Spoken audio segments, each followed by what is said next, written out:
The assistant will now be putting the M.2 memory in.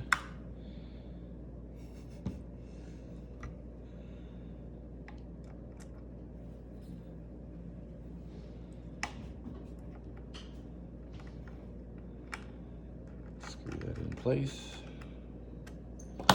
Done.